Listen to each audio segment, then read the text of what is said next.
It's 5. We're ready. All right. Good evening. Hey, Facebook. We are going to talk about the power of positive thinking tonight. So I'm Dr. Rob Coombs, and I'm going to talk about how your physiology, your body, is impacted and affected by the things that you think and the way that you think. Most people lead their lives stuck in a thought, stuck in a way of thinking that determines or dictates their health. So I want to give you an idea or show you how what you think absolutely impacts your physiology and your body, which is exactly what I do with patients all day long. As simple as I can put it, chiropractic care and what I teach patients will help dictate how your body ages. It will dictate how old you'll be regardless of what age you are. And it has the biggest outcome or predictive value on whether you can live the last years of your life in your home or a home. So that's what we're going to talk about. And talk about how it impacts your body, how the physiology works, how your brain controls every part of you. And you should know this because one thought you can have can trigger a reaction where you smile, and a different thought will create a reaction where you cry. And both of those reactions are governed and dictated by your brain and the thoughts you think. So we're going to talk about the power of positive thinking because no matter what, you're thinking. And the thoughts you think are based on your life. And your life is simply something that's there. You perceive it either as stressful or not stressful. And we'll talk about that. But based on that perception, it triggers reactions of hormones, reactions of ways that your body literally works and ages. And you will dictate, or you're in control of how fast you're living life. Like a rock star lifestyle physically wears you out. A rock star lifestyle of negativity wears you out mentally. Okay?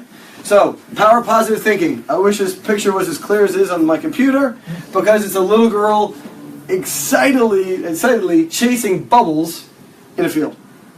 Now, if I gave you a bunch of bubbles, would you look like this? Mm-hmm. Would you? Mm-hmm. Awesome. Love you. We're done. Good. All right, let's go home. Seriously, an adult typically doesn't squeal. I'm not typical. Chasing bubbles. I love that you do. I wish you to do this all the time because if that's your reaction, chasing down bubbles in a field, you'll stay young forever. Great. Oh, wow. Chrissy just chased bubbles. It's perfect. So to have bubbles and be like, yee, chase them down, creates an excitement. And that excitement creates a reaction in your body that triggers a different cascade of hormones than negativity. And that's what we're going to talk about. So for at any point in your life that you can, chase bubbles.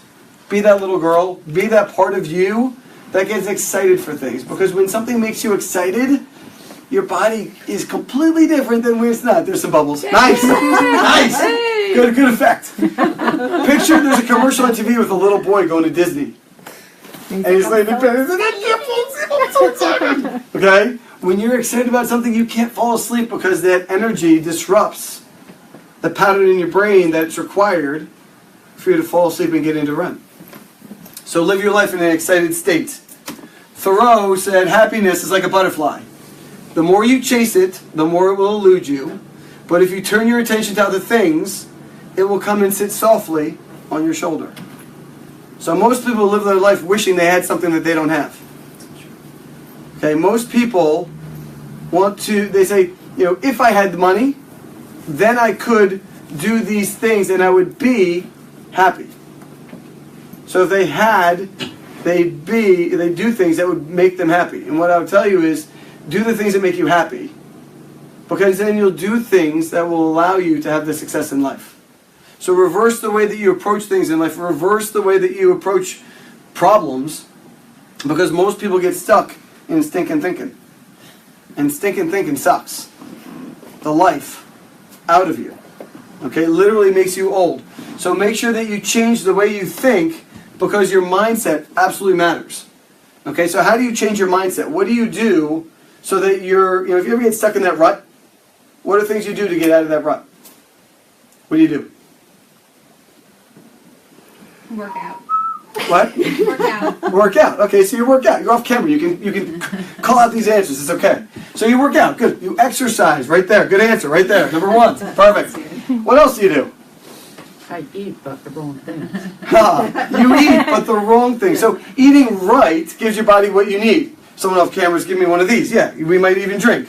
So it doesn't all have to be positive.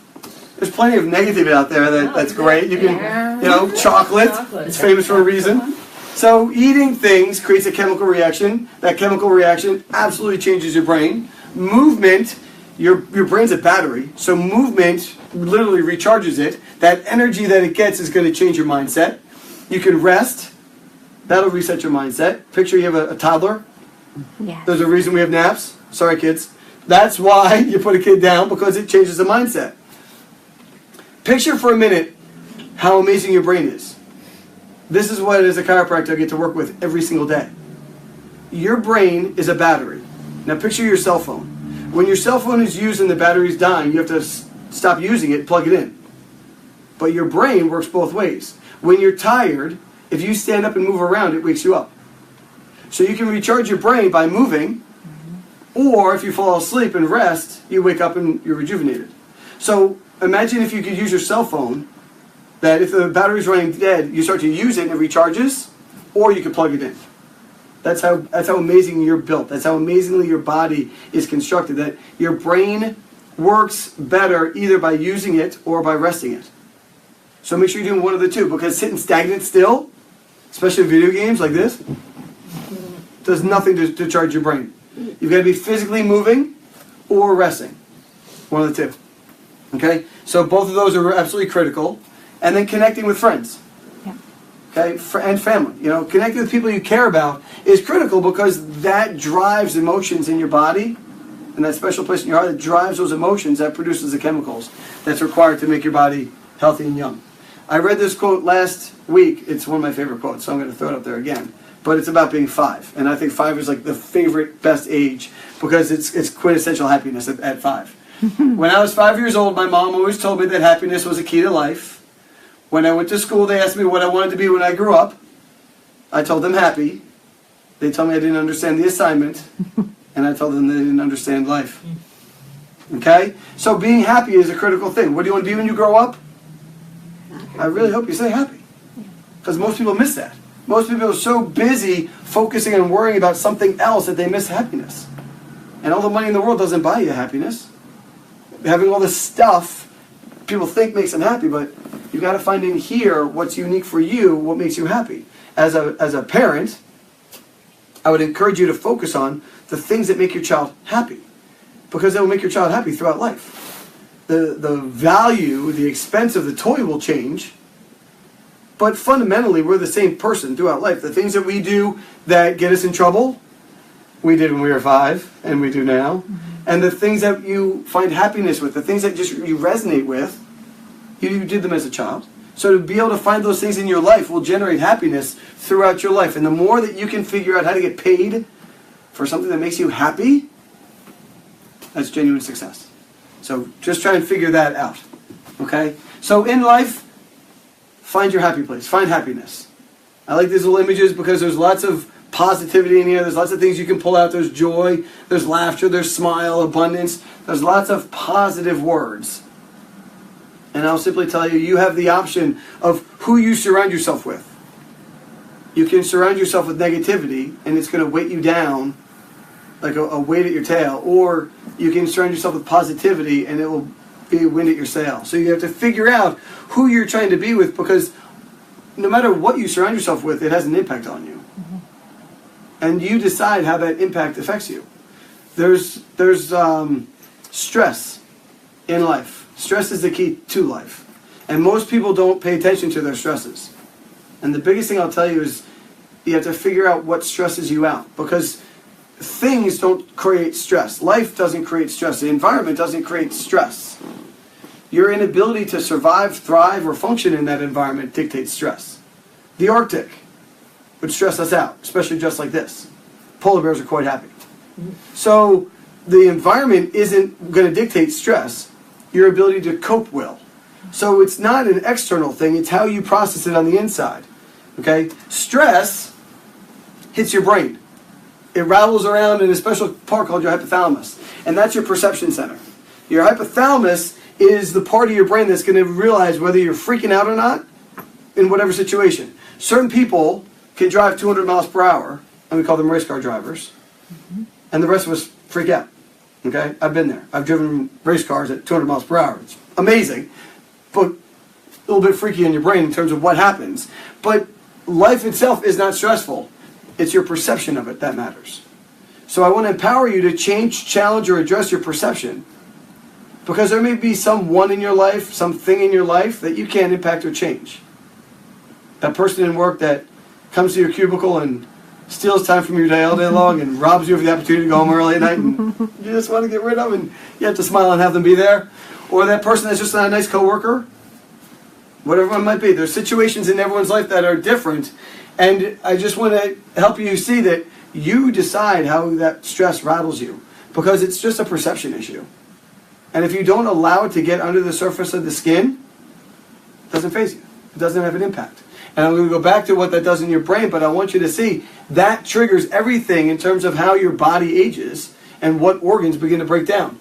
Changing your perception is going to be the key that'll change your reality.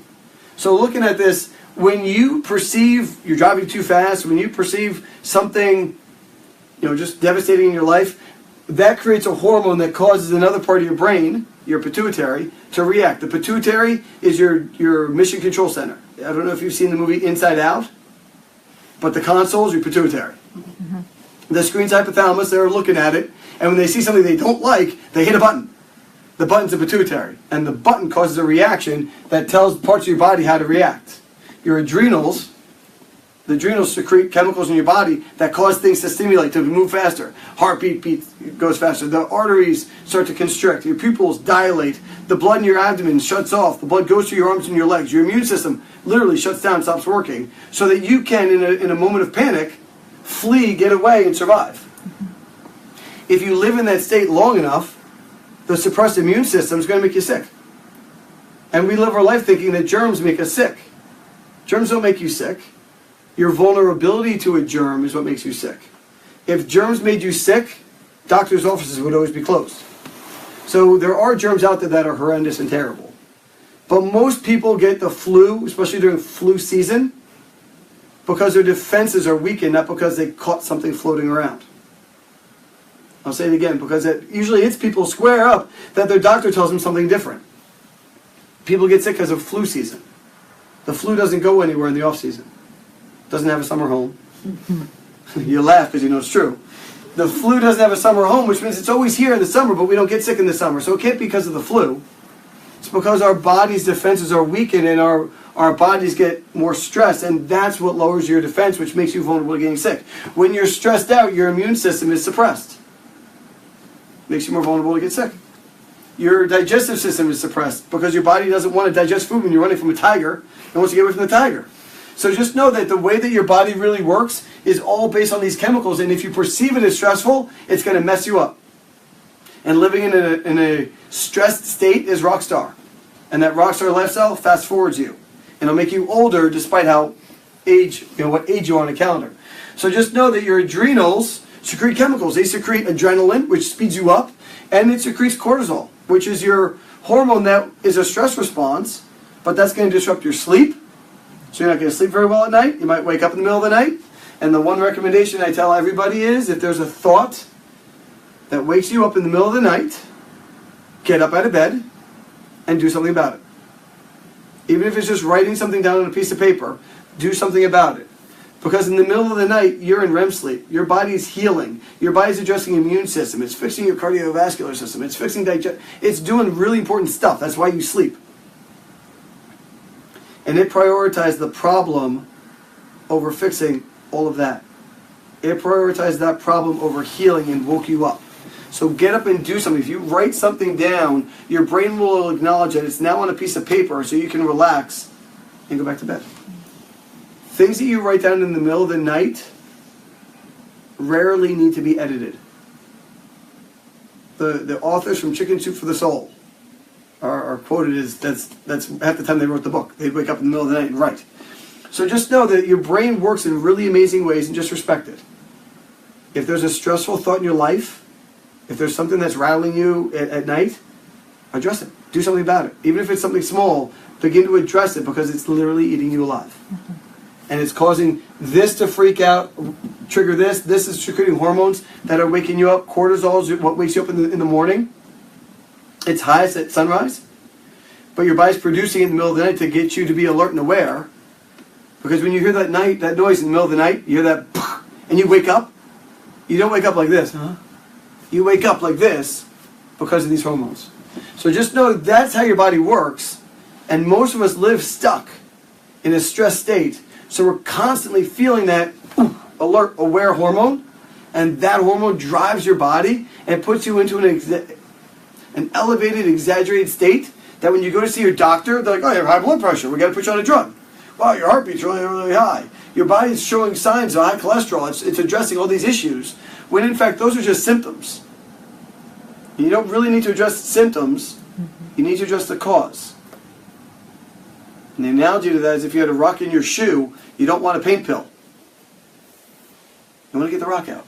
So focus on what the actual cause of the stress is, the cause of what's changing your physiology, the cause of what's causing all those tests, high blood pressure, high cholesterol, high, whatever it is, what's causing them to be out of balance, address that, and your body will begin to change, and all the cascade, all the hormones, all the things you can't feel, like your pancreas, you won't feel that freaking out to sugar, all the things that are working abnormally begin to get corrected in ways that you can't even appreciate. And those are more important than the things you actually can feel. Right? You stub your toe and that can kill, but it'll never kill you. But you had a problem with your pancreas or your liver, your spleen, you can't feel, and that will kill you. So pay attention to it, because those things are impactful, they're important. So make sure that you look at your life and pay attention to, what do you perceive as stressful? What's bringing you down? Because for every person it's different. But you absolutely have things in your life that stress you out. And the key is to resolve them, address them, or minimize them in one capacity or another. But make sure that the impact is as minimal. There's always going to be stress. The more minimal, the more you address it, the more you separate yourself from it, let it be on a chair, don't carry it around with you, it has a huge impact for you. So the way that you think is critical. I'm going to tell you, this is going to jar some of your brains, I don't really know. My first office that I worked in, I had a lot of drama. And it used to drive me crazy. A lot of drama. And we had like 11 people in the office. And it got to be the point where it was disrupting how everyone was working, how everyone was getting along. And so we decided when you come to work, you put your work hat on, you take off your home hat. So don't bring your home stress in and don't bring this stress home. And so we got to be that when we walk in, you take your stress at home and you throw it on this plant as you walk in the office and now come in clean. And I'm going to tell you, of all the plants out front of the building, the only one that died 3 times was the plant right next to the building. So for as much as you believe, honor, recognize that, or are oblivious to the fact that energy is universal and it's out there in life and plants need love and attention as much as humans do, be careful of the things you project, because we tend to project on the people we care about the most. So just be aware of what you're projecting, because we want one thing. We lay down on our pillow at night and think back through our day and reflect in one way and oftentimes behave in another, and I'm as guilty as any. So just be aware of the things you're doing, because therein lies the stress. Those thoughts that you think about at night as you're falling asleep are the ones that are affecting your body and your physiology the most. So the best way to change it is to change your internal dialogue. Change the words you use and change the way you use them. A positive mind anticipates happiness, joy, health, and a successful result. There's a great story that a doctor once told at a seminar that I absolutely loved. And he was talking about 2 children at Christmas time. And he said that the parents, recognizing that one was always positive and one was always negative, decided to have a little experiment. And so for Christmas, they got 2 different Christmas gifts from the parents. And the one child got a whole bunch of presents under the tree. The negative one got all these presents. There was like 15, 20 presents under the tree. A perfect, ideal Christmas. And the kid came down and complained as he unwrapped each one how much work it was, and all the wrapping paper, and how much tape, and getting a paper cut, and all these boxes, and he was going to have to bring all this stuff upstairs to his room, and oh, what a problem. And the other one got a pile of horse manure. And the kid came downstairs and saw the pile of horse manure and squealed like the little girl with the bubbles was like, yeah! And dove right into the horse manure and pulling it apart, squealing. The parents were like, what kid? Like, you're so excited about horse manure? Seriously? He's like, with a pile of horse manure this big, There's got to be a pony in here somewhere. Okay? So it's all about your positive mindedness and what you're anticipating. If you anticipate positive, you're going to find it more.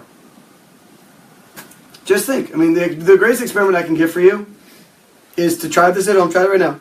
Glance around the room. I want you to look around the room, all 4 walls, and look for everything that's red.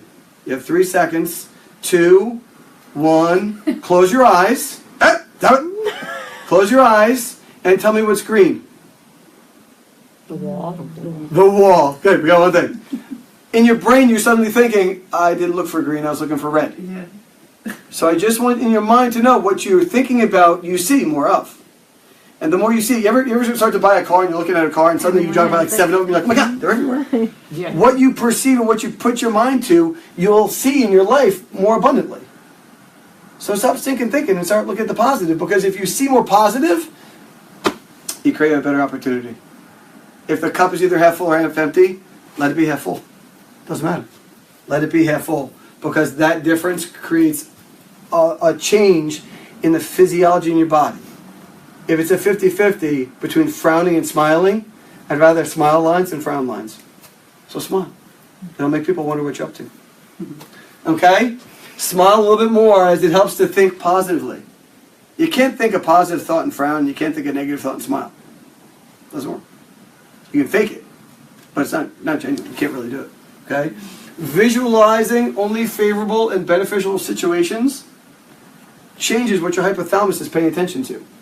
That changes what your mission control center, your pituitary, does and what buttons it presses, which dictates how your body's going to work on the inside. And what those little memory balls and inside out, where they go and how they build up all the different parts of your personality and your body and your life, you dictate that based on your perception. So greet it with positive, because it'll sway more of those experiences and emotions towards health. Use positive words in your inner dialogue. I don't know if you've ever paid attention to your inner dialogue. It's private. Nobody knows what the heck you're saying in there. But because nobody knows what the heck you're saying in there, everyone's is kind of different.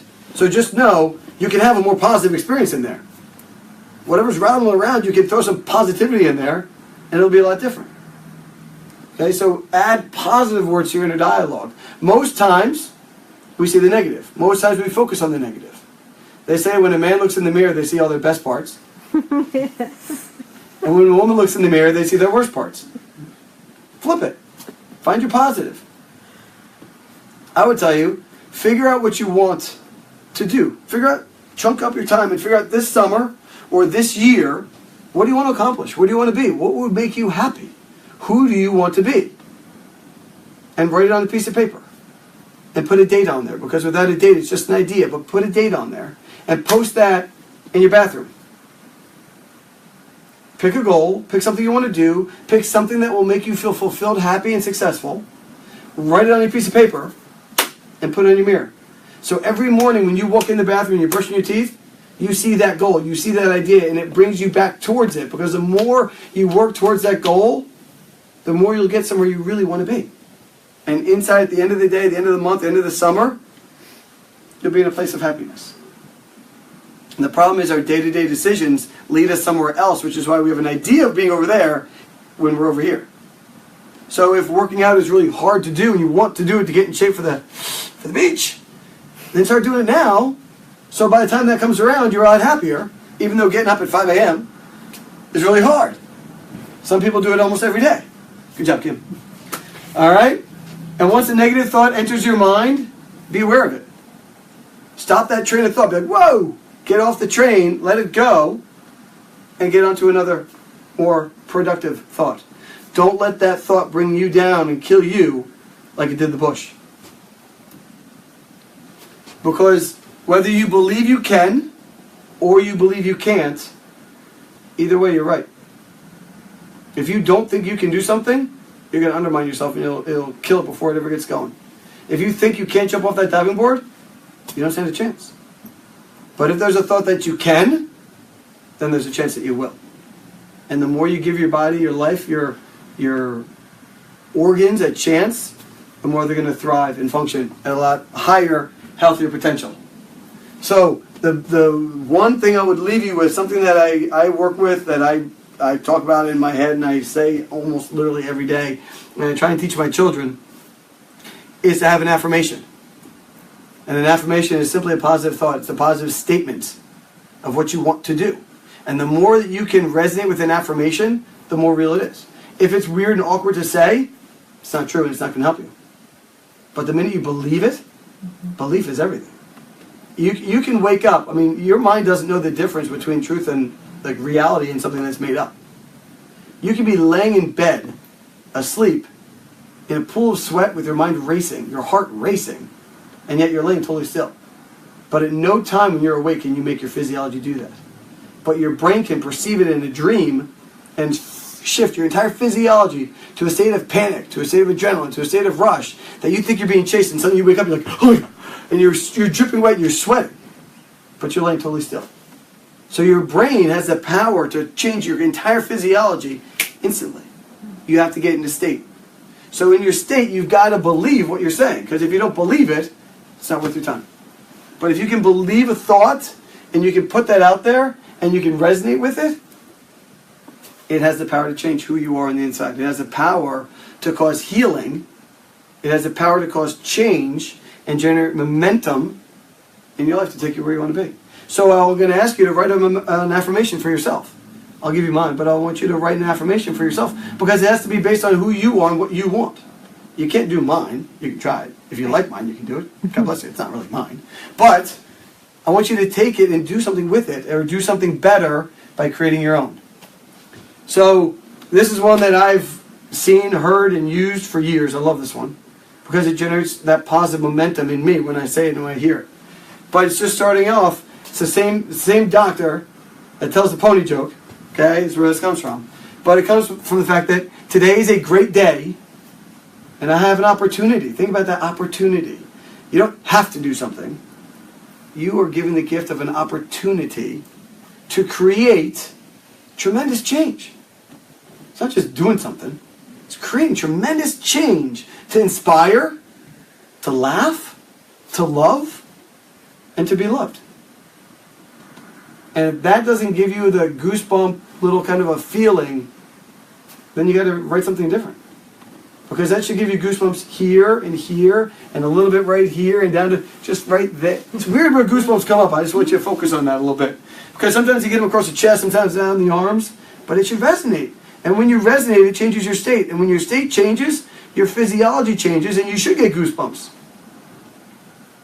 That's why when you read a story, I'm going to call out my wife on this one.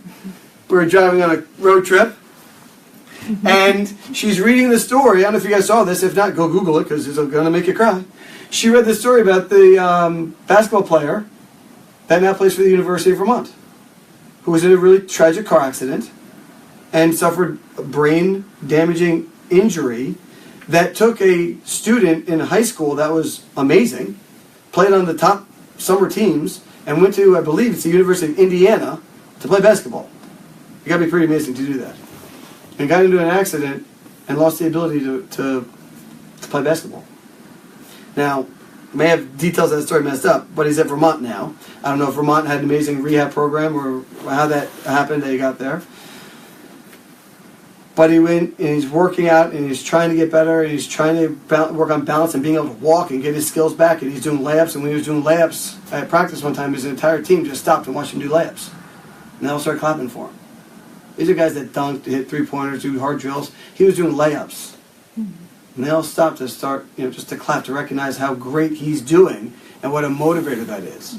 And the thought of that, of the fact that kids get it and they recognize how hard he's working and what an inspiration he is, brought my wife to tears reading the story. Gives goosebumps down my arms. But just to recognize the greatness in the human spirit, an amazing story.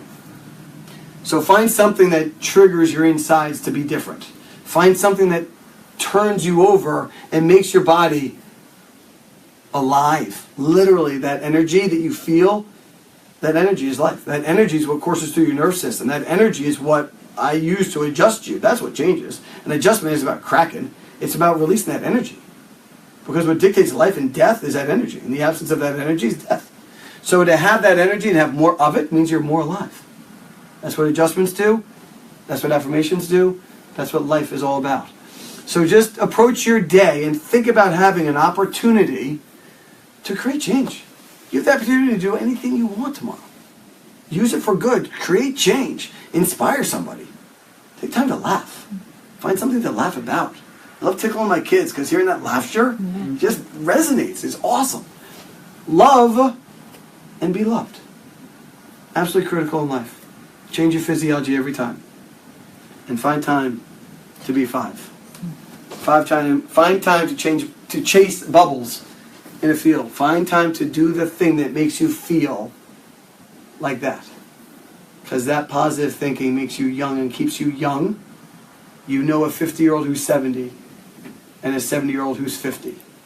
And the difference is that. So, find your happiness. And have a great night. Thank you for your time. Thank you. I needed a closer. Oh, the bubble didn't work. You're funny. Yeah, that's fun. You're off screen. The bubbles in the camera. Thank you, Kristen. Bubble thing.